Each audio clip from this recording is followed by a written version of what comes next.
Senhor esteja convosco. Ele está no meio de nós. Proclamação do Evangelho de Jesus Cristo, segundo Lucas. Glória a vós, Senhor.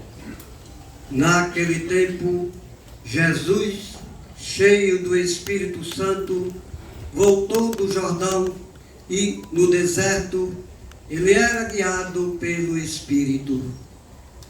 Ali foi tentado pelo diabo durante 40 dias. Não comeu nada naqueles dias e, depois disso, sentiu fome. O diabo disse então a Jesus: se és filho de Deus, manda que esta pedra se mude em pão. Jesus respondeu: a Escritura diz, não só de pão vive o homem. O diabo levou Jesus para o alto, mostrou-lhe por um instante todos os reinos do mundo e lhe disse: eu te darei todo este poder e toda a sua glória, porque tudo isso foi entregue a mim e posso dá-lo a quem eu quiser. Portanto, se te prostrares diante de mim em adoração, tudo isso será teu. Jesus respondeu: a Escritura diz, adorarás o Senhor teu Deus e só a Ele servirás. Depois o diabo levou Jesus a Jerusalém, colocou na parte mais alta do templo e lhe disse: se és filho de Deus, atira-te daqui abaixo, porque a Escritura diz, Deus ordenará os seus anjos a teu respeito, que te guardem com cuidado. E mais ainda, eles te levarão nas mãos, para que não tropeces em alguma pedra. Jesus, porém, respondeu: a Escritura diz, não tentarás o Senhor teu Deus. Terminada toda a tentação, o diabo afastou-se de Jesus para retornar no tempo oportuno. Palavra da salvação. Glória a vós, Senhor.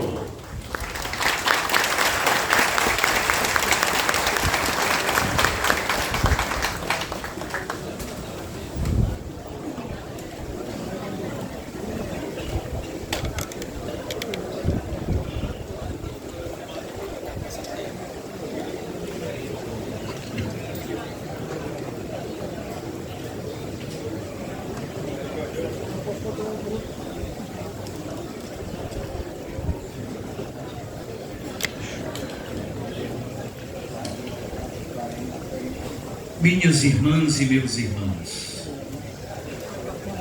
Padre Felipe estava me dizendo ali que nesses dias tem rezado assim: chuva só das graças de Deus, ao menos nesse horário. Nossa Senhora tome conta para que a gente celebre a missa tranquilinhos, depois terminada a Santa Missa, depois terminada a programação, Deus manda chuva como Ele quer, mas seja sempre feita a vontade dEle. Queridos, fico muito feliz de encontrar esse santuário cheio de homens e algumas mulheres vindos das várias partes do nosso Regional Nordeste 2.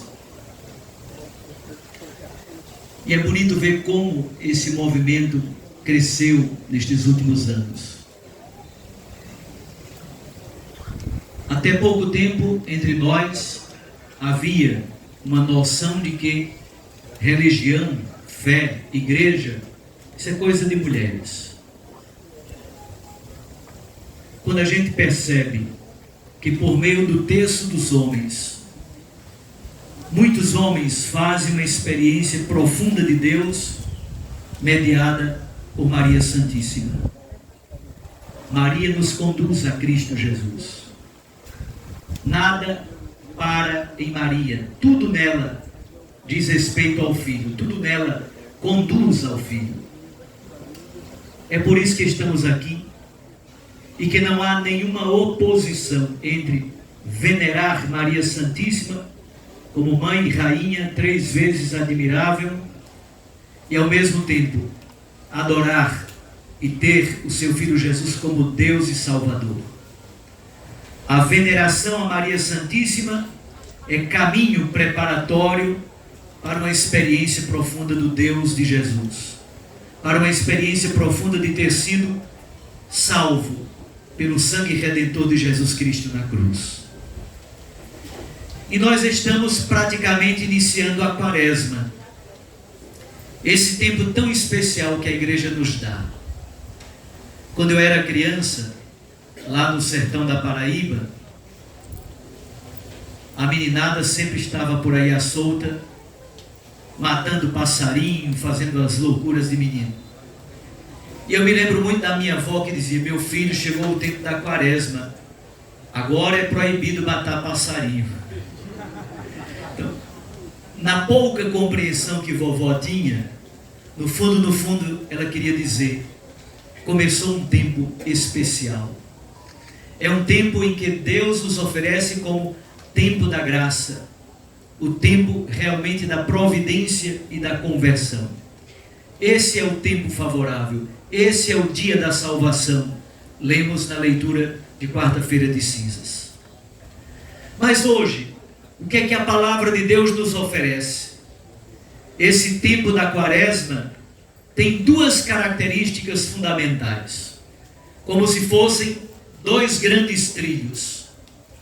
O primeiro é a fé batismal, renovar os compromissos de cristão, renovar os compromissos batismais, renovar os compromissos com a igreja, com a pastoral, com o movimento, com a nossa família, renovar os compromissos batismais. Isso está fortemente presente na primeira leitura e também na segunda leitura da carta de São Paulo.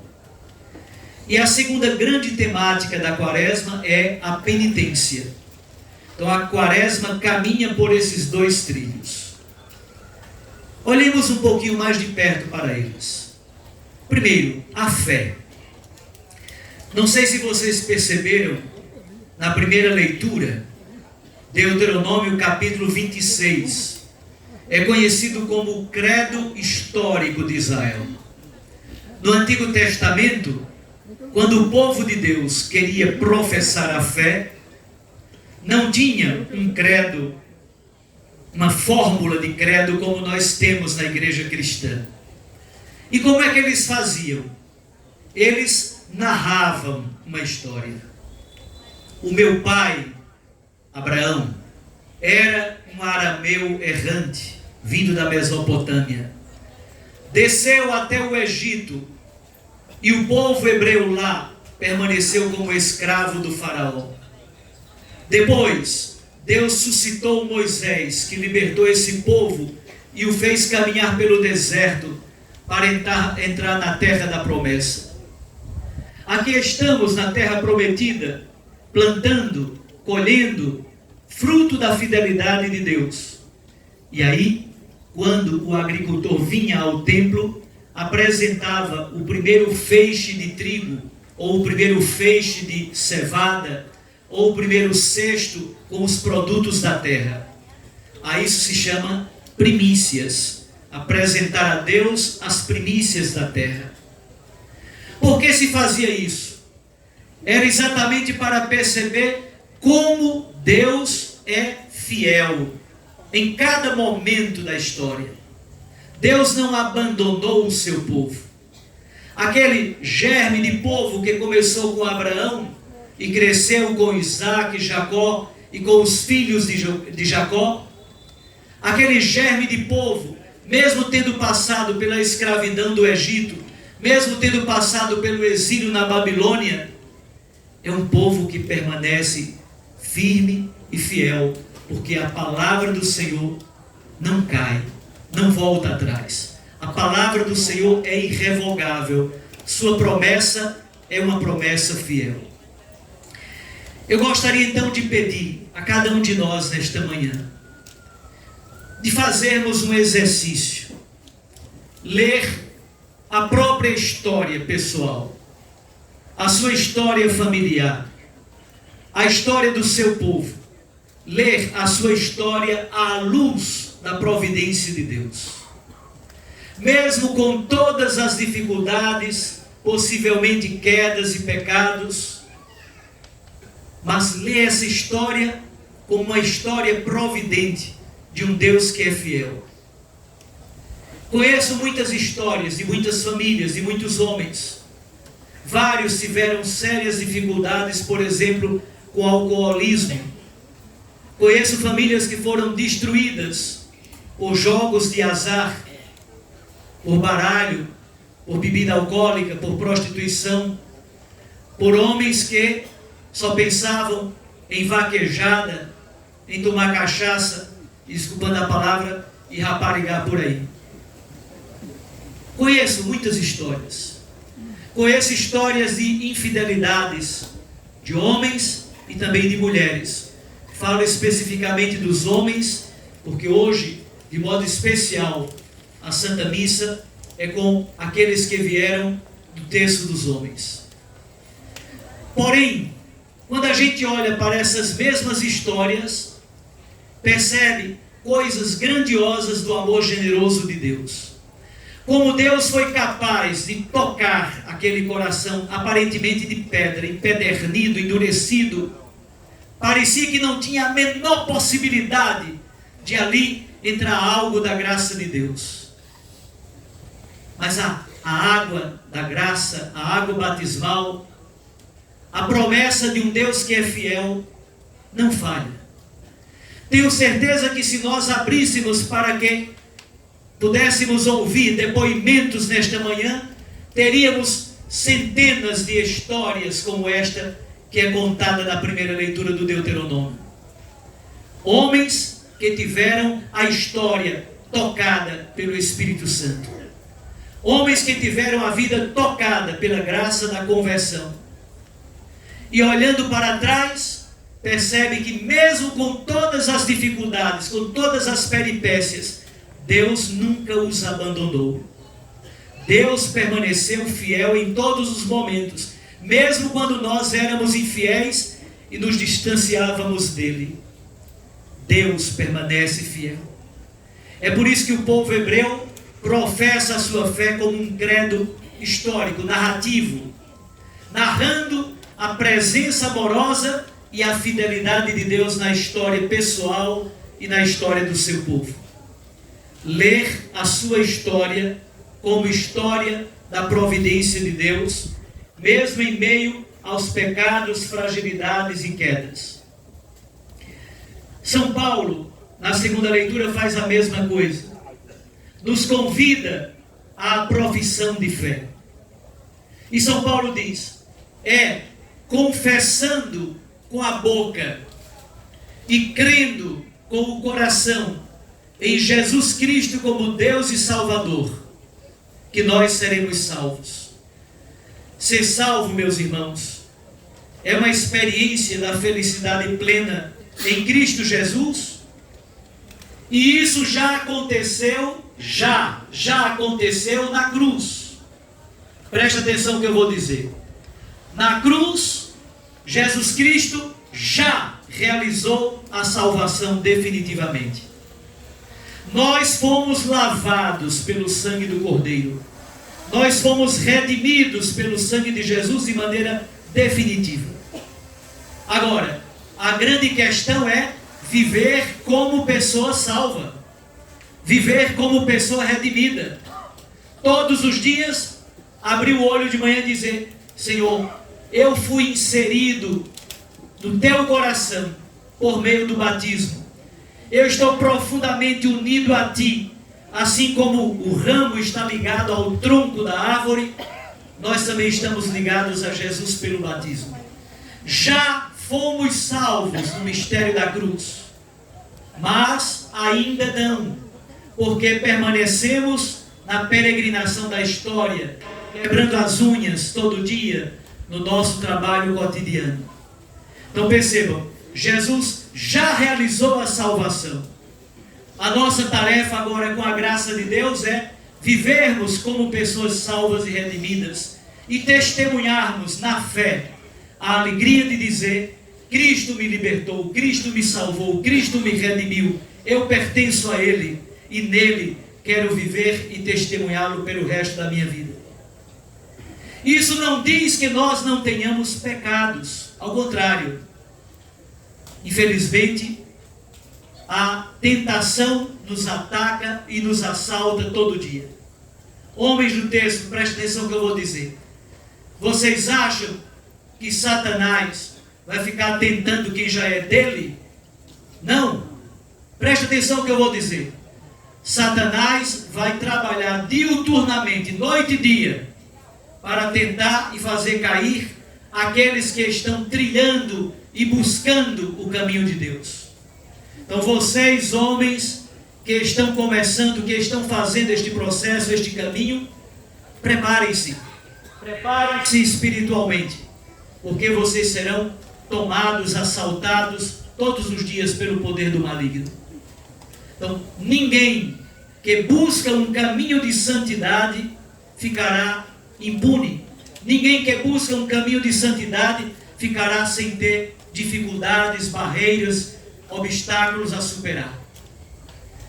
É por isso que Jesus, indo ao deserto e vencendo pelo poder de Deus as tentações do demônio, ele na verdade nos oferece o caminho. Pedagogicamente, Jesus nos ensina que nem mesmo ele deixou de ser tentado. Nem mesmo ele, filho de Deus, antes de começar o seu ministério, ficou livre das tentações do poder do demônio. Significa que nós, que fomos inseridos nele, enxertados em Jesus, assim como a gente faz o enxerto de um galho noutra planta, o cristão é enxertado em Cristo Jesus. É um galho que é posto no tronco da árvore que é Cristo Jesus. Nós então nos alimentamos desta seiva do Evangelho. Nós nos alimentamos desta força espiritual que provém de Cristo. Mas não se iludam, não se iludam.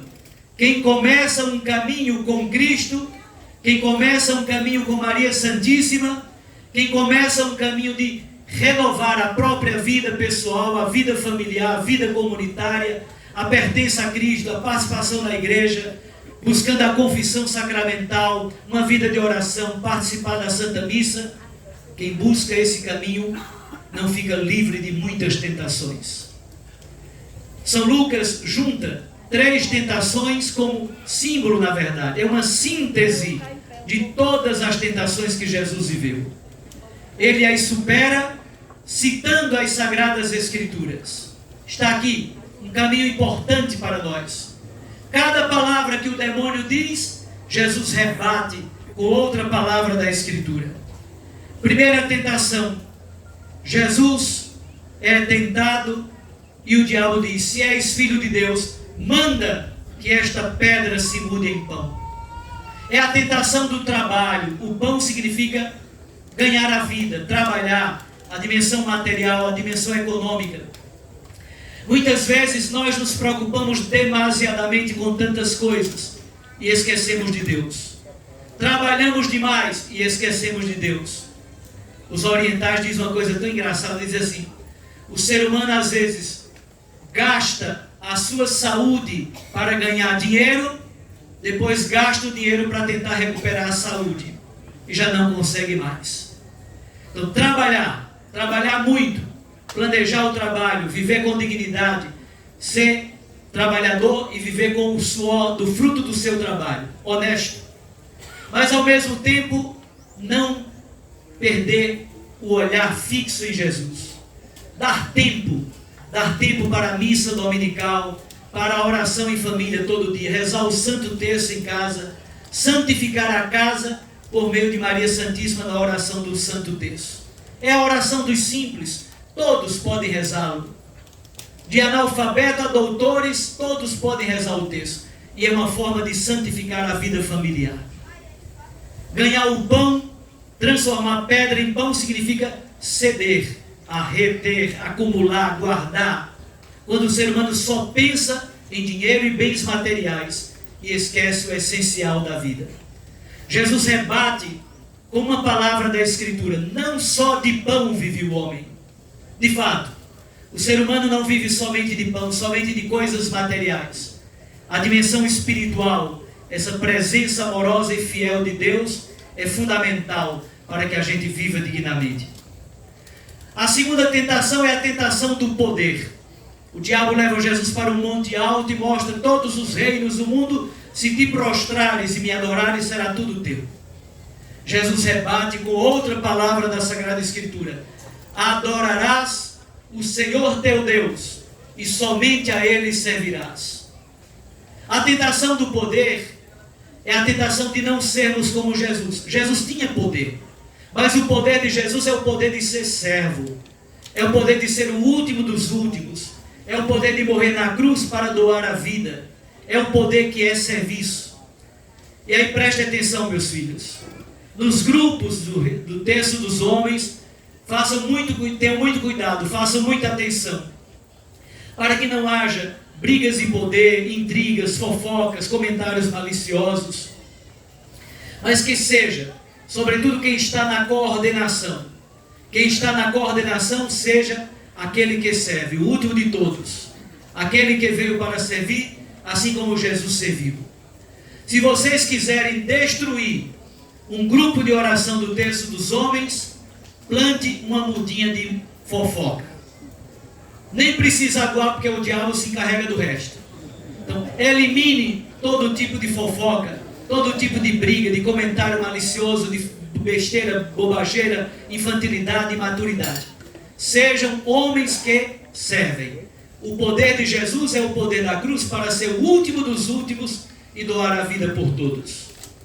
E finalmente, o diabo leva Jesus para o pináculo do templo em Jerusalém e quer que Jesus viva uma religião fantasiosa, que busca fama, prazer.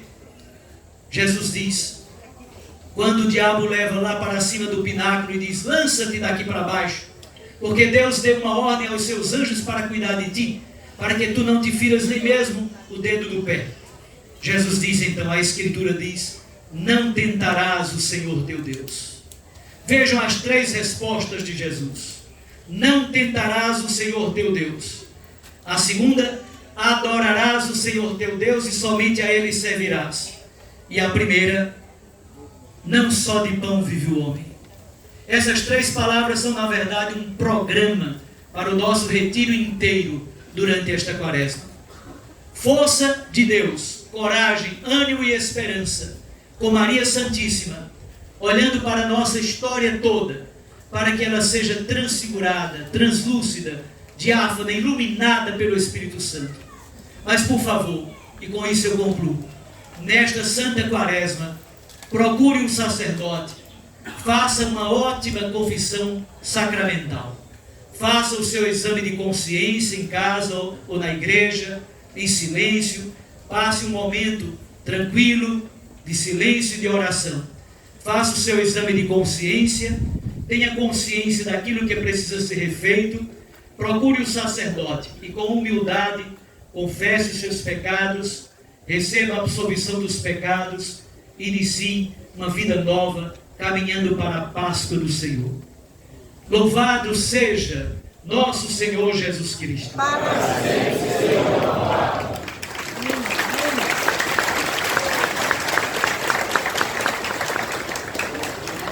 Creio em Deus Pai.